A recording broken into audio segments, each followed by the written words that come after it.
boom, boom, boom, boom, boom, boom, boom, boom, boom, boom, boom, boom, boom, boom, boom, boom, boom.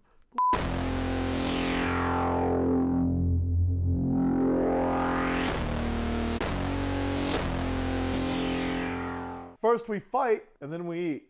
That's the theme of today's Braum-inspired cheeseburger. So we're gonna cook. Let's do it. Cooking with Lubu, the Braum cheeseburger. Go.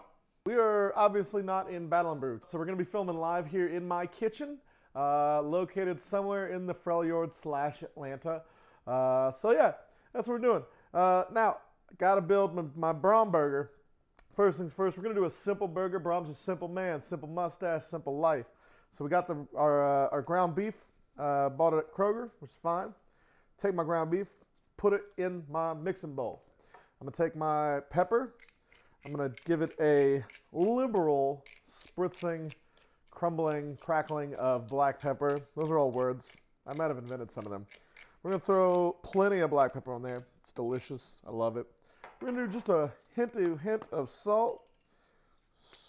Blam blam. This is cracked sea salt. Only the best. And I need my Worcestershire. Just a spritz of that. Or a smidgen. It might be a smidgen. I'm not certain about that metric. And we're just going to mix it up in our mixing bowl. And you want to make sure that you knead it just enough to get the salt and the pepper and the Worcestershire mixed in with the meat. Not like, you don't need to like beat this meat for hours. Just enough to get it mixed up. If you're beating it for more than a couple minutes, you're doing something wrong. Consult a physician, maybe. I don't know. But you're going to want to get enough to make a cheeseburger or two, depending on if you have a significant other or not. Or maybe, you know, make one for your mom. And much like a poro without any hair, it is full of love and red meat. Braum would never eat a poro. I would. I don't care. It's just another animal. So we're going to take this and we're going to put this on our skillet and cook it. We're going to get it set. And then while we're doing that, we're going to come back over here and we're going to make our goat cheese cream sauce. And we're going to get our vegetables ready, our garden, for the burger. All right? So let's go to the grill. All right. So we've got our burger in the pan. Great sizzle noises, my favorite noises. That's sitting at a medium heat. We're going to let this cook. You know, you always want to make sure, just checking on the other side to make sure it's cooking all the way through evenly. While that cooks, we can go back over very quickly, make our goat cheese sour cream sauce, get our veggies ready, and we'll start to plate this up. So let's let this finish up, and we should be good to go. So we want to make our goat cheese Braum-inspired cheese sauce. This is going to be goat cheese, sour cream, dill, chives, and basil. Yes. So first thing you need, goat cheese. I bought a nice creamy chev at the local grocery store. You can get this anywhere. Yes, it runs on the pricey side. However, if you want to do this, you know, you got to go goat cheese. You can't step back on the goat cheese. That's Braum's favorite. So we're just going to take all of this here, and we're going to put this in a bowl. And we're going to be whisking this together. I've kind of just separated this already for everybody. For the sake of speed, we're going to do sour cream. And you want about equal parts sour cream to chev. So however much chev you use for your burger, you're going to want the same amount of sour cream. If you're making more than one burger, you need more than enough sour cream for that.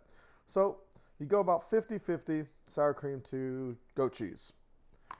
Goat cheese is delicious, creamy, smooth, mild cheese. It just really adds some nice characteristics to it. We're gonna sprinkle on, that's a lot of basil. We're gonna sprinkle on some basil, not as much as I thought I grabbed, or not as much as I grabbed at all. We're gonna sprinkle on some chives. Some chives. Chives are great.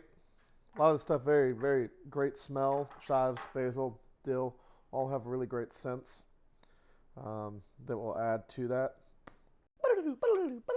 I'm using red leaf lettuce. It's a little bit more colorful, a little more vibrant. So it's going to show through. You're going to have that little rim around the edge of the burger. It's going to look really fancy. And all your friends will be like, damn, why are you so fancy? And you'll be like, because I got that good lettuce. The other thing I'm going to use is radishes. The radishes, bright red, I love it. I love the flavor. You put a little salt on some radishes. They're delicious.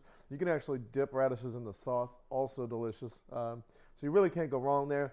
But they bring a nice color to the burger that I'm gonna want. So we're just gonna cut off a couple pepperoni-sized slices of radish that we're gonna be putting on the burger. It's also gonna add a nice crunch, so you're gonna have a good texture there. Creamy, crunchy. You're gonna have the burger, which will be juicy. And we're cooking up some bread right now, and that will be hot and soft and delicious. Delicious. So I only need like 4 slices of radish for my burger, so that's what we're gonna go with. And like I said, we already pulled off 2 pieces of lettuce for the burger. So let's check on our burgers. It's not done yet. Alistair, I have cow you should meet, and she's delicious. So we've got our Braum Burger finished. We've got our goat cheese sauce finished. We've got nice little red color coming through from the radishes, little red tips on the lettuce. It looks phenomenal. The bread is nice and hot, and I bet it tastes phenomenal. I'm about to find out right now. Woo! That is delicious. You can't go wrong. This is Cooking with Lubu. I'm Lubu, and I'll see you on the Foods of Justice. Catchphrase made.